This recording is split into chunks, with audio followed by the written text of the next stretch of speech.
guys haven't read these books and it fucking shows. Hi guys, welcome back to my channel. My name is Maddie. If you're new here, I hope your day is going well. And today we are going to do a video that I don't really get why I'm doing it or what I'm doing, but I'm going to basically tell you to read these fucking books now or else. Okay, so I got this kind of idea from Julie from Pages and Pens. So Julie from Pages and Pens did this booktube influencer NT video, and basically she just talked about books that booktubers have influenced her into reading. And she said that I had influenced her to read Nevernight and City of Brass. There are definitely some people I know on this in this community, so to speak, that have specific books that I just identify with them. So for example, for Julie, I identify The Wicked Deep with her. She was talking about this book. I picked it up because of her and I absolutely loved it. So that's something that I kind of, have that, reaction to. I definitely identify her with the fact that I read this book because of her channel. But I didn't want to do a copy and paste of her video. What I wanted to do was something a little different because there are 3 books that I want to talk about specifically that I don't feel like are getting enough hype. Even though they're pretty popular authors, they are pretty strong debut novels, but I definitely want you guys to know that I want you to read them. Know that my brand on my channel is typically rant reviews telling you not to read specific books, but I really want you guys to read these books because I need more people to read these books. So let's go ahead and dive into them, shall we? So the first book that I will be talking about is The Tethered Mage by Melissa Caruso. I have been talking about this for a long time now. I feel like I've mentioned this book on my channel a few times, but just not enough. I know this was in my best books of the year video. Was it in my best books of the year? Maybe I left it out. I can't remember. Well, shit. But I'm talking about it now, so you need to read it. This is one of the best fantasy novels I have read in my entire life. It has a beautiful Venetian setting. It has a really intricate, excellently developed world building and magic system, and the character development, flawless. Just fucking amazing. The political climate in this particular book is also really interesting, and I will go ahead and tell you a little bit more about what it's about instead of just gushing about the details that I really like. This book follows Lady Amelia, and she is a heir to a specific, very important political position, and she basically accidentally saves the life of a mage. And this mage's name is Zyra. And at first I thought this was a female-female romance. It is not, but Zyra is confirmed bisexual and she is one of my absolute favorite characters in this series. I would say that the one thing this book series does struggle with, this book and the sequel that it has, is the relationship between Amalia and Zyra. I would say that Amalia definitely tends to be the more nerdy girl, whereas Zyra is definitely a little bit more headstrong and a little bit more brazen. But I love the development between these two women because they have to basically work together to stop a war, and it's a wonderful friendship that they build together, and I really, really, really, really like that basically representation of we don't like each other, but we're gonna have to make sure that we are friends.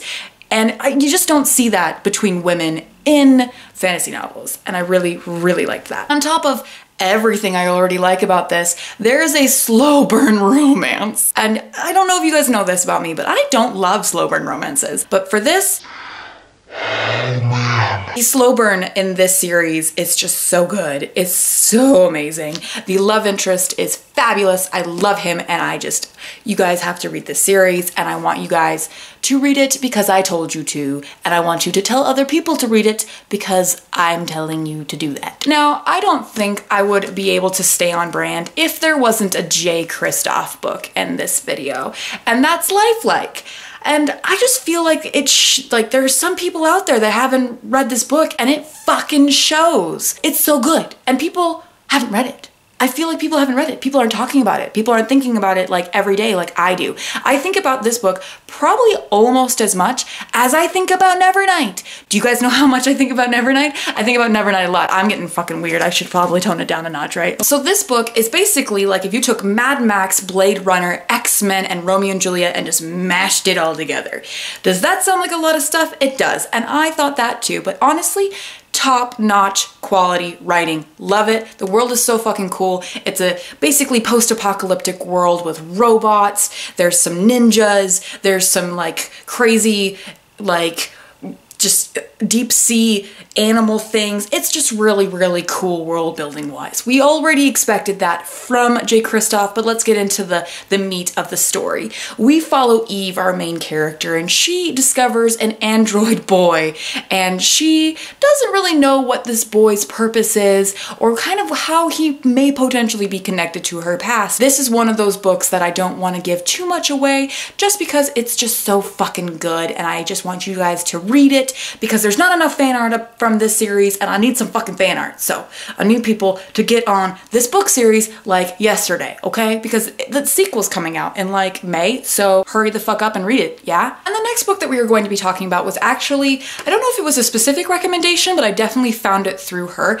Ashley from Don't Have a Degree in Reading basically was talking about this book at some point, and I picked it up and fucking loved it, and I want it to be read by everyone, and I don't feel like it has been yet. So this is me telling you about it now. And that book is Trail of Lightning by Rebecca Roanhorse. This is a Navajo-inspired fantasy, post-apocalyptic, urban, just gloriousness. I am super eloquent in these videos, I can already tell. This book is so cool. It does something to the urban fantasy genre that I just haven't seen before, and I really, really liked it, and it was so fucking refreshing, and honestly, I just can't wait for the sequel to this. It was so good. You guys need to read it because it's really good. So this follows Maggie, and she, if you guys have watched the show Supernatural, she's kind of like Dean and Sam, where she hunt supernatural creatures, and she does it in a post-apocalyptic world where our Navajo-inspired creatures are coming out of the woodworks to fuck up people's lives. And I just didn't know that I needed that in my life, but I fucking did, and I am obsessed with this book. Who'd have guessed that it's in this video? And the one thing that I loved about this book so much, someone's walking by the, okay.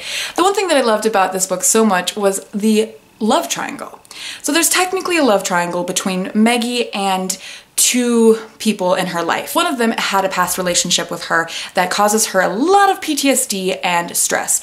And I just thought it was really interesting that that character was much more an alpha male and much more the typical urban fantasy genre guy. Whereas our love interest that is better be endgame, that's for sure, is Kai, who is just kind of the sassiest, the most fabulous, I don't know if that's a word, but it is now, the most interesting character to have in an urban fantasy genre. Basically, you know, this book. Like, I love him. He's fabulous. You guys need to read this book just because of him. But on top of that, Maggie's also a really interesting character. She could verily, why can't I speak the words in the English? She could very easily have been a strong female warrior like we've seen numerous times, especially from this particular type of book. But instead, we get a really interesting look at her kind of character development and her reaching outside of herself. She also suffers from anxiety and PTSD from several things that happened in her past, and I really appreciated that representation in a book like this. Highly, highly enjoyed it. Would fuck hard with getting an advanced copy of the sequel for this book. Actually, would fuck hard with getting advanced sequels for all of these books because they're fantasy and they all have sequels and I need them now.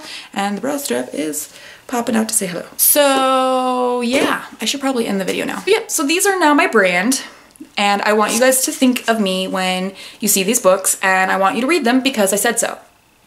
So yeah, that was the video. Basically, I just did like, these books are amazing reviews, reminding everyone to fucking get around to reading them because I feel like no one's fucking read them yet. So that was this very strange video that I did. I don't even know if this is gonna go over the way that I want it to. Hopefully you guys like this idea.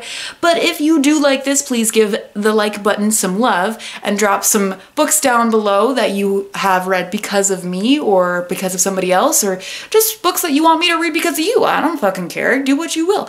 I'm gonna go now, guys. Like, subscribe, all the good stuff. Bye!